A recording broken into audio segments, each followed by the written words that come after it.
কিন্তু নিয়ত মসজিদে নববী। আর আরেকটা জায়গা সেটা মসজিদে আকসা, যেখানে ইবাদত করার উদ্দেশ্যে সফর করলে নাকি হবে, যেখানে সালাত আদায়ের উদ্দেশ্যে সফর করলে নাকি হবে। কিন্তু আমরা কিন্তু সেই সালাতের নেকি থেকে বঞ্চিত, আল্লাহ বঞ্চিত করে রেখেছে। তাহলে এই সম্মান আল্লাহ আমাদের পূর্ববর্তীদের দিয়েছে। কেন দিয়েছে?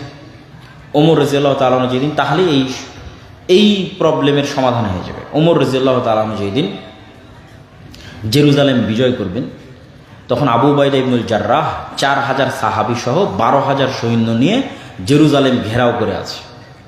প্রায় 1 মাস থেকে ঘেরাও চলতেছে, রক্তপাত চায় না। পাদ্রীরা বলল, ঠিক আছে, আমরা শেষ পর্যন্ত আত্মসমর্পণ করতে রাজি আছি, চাবি হস্তান্তর করতে রাজি আছি, আমিরুল মুমিনিন খলিফাতুল মুসলিমিনকে আসতে হবে। আমাদের বইয়ে যার ভবিষ্যৎবাণী করা আছে সে আবু উবাইদা ইবনুল জাররাহ নয়।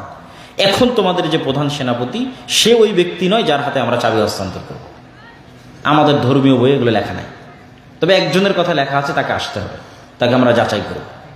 তা আমিরুল মুমিনিন খলিফাতুল মুসলিমিনের কাছে চিঠি লেখা হলো। উনি আসলেন, যখন উনি জেরুজালেমে প্রবেশ করছেন তখন উনি উটের রশি ধরে টানছেন। এটা কিন্তু 1200 কিলোমিটারের পথ, মদিনা থেকে রওনা দিয়ে ফিলিস্তিনের জেরুজালেম 1200 কিলোমিটার পথ উটের পথে আসছেন। তো দুইজন মিলে ভাগ করে নিয়েছে চাকরের সাথে। তো যখন ঢুকছেন তখন তার পালি, তো তিনি রশি ধরে টানছেন এবং জামা কাপড় জীর্ণ শীর্ণ। তো যেহেতু বিজয়টা একটা বড় বিজয়, কেননা রোমান এম্পায়ারের সবচেয়ে বড় তীর্থস্থল বিজয় হচ্ছে, এই জন্য হাজার হাজার পাদ্রী আছে।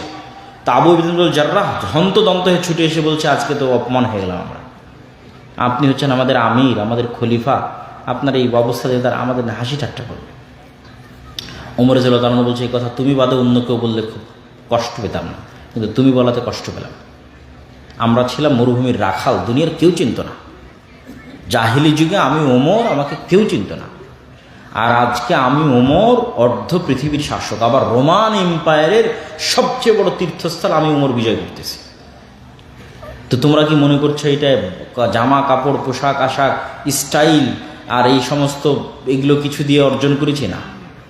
আ'আজ্জানাল্লাহু বিল ইসলাম, ইসলাম এবং কোরআনের অনুসরণ আল্লাহ আমাদেরকে সম্মান দিয়েছে। আল্লাহু আকবার। পৃথিবীর ইতিহাসের কোনো যুদ্ধে মুসলমানেরা শক্তি ক্ষমতা দিয়ে বিজয় অর্জন করেনি।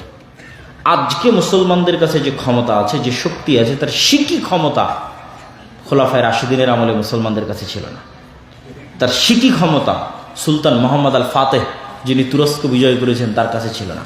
সুলতান সালাহুদ্দিন আইয়ুবী তার কাছে ছিল না। সিকি ক্ষমতা ছিল না। আজকের মুসলমানদের যে ক্ষমতা আছে, আজকের পাকিস্তানের যে ক্ষমতা আছে, বাংলাদেশের যে ক্ষমতা আছে, সৌদি আরব, তুরস্ক, মালয়েশিয়ার যে ক্ষমতা আছে, এর একটা দেশের যে ক্ষমতা, তার সিকি ক্ষমতা খোলাফায়ে রাশিদিনের আমলে ছিল না। তাহলে প্রত্যেকটা যুদ্ধে মুসলমানের সংখ্যা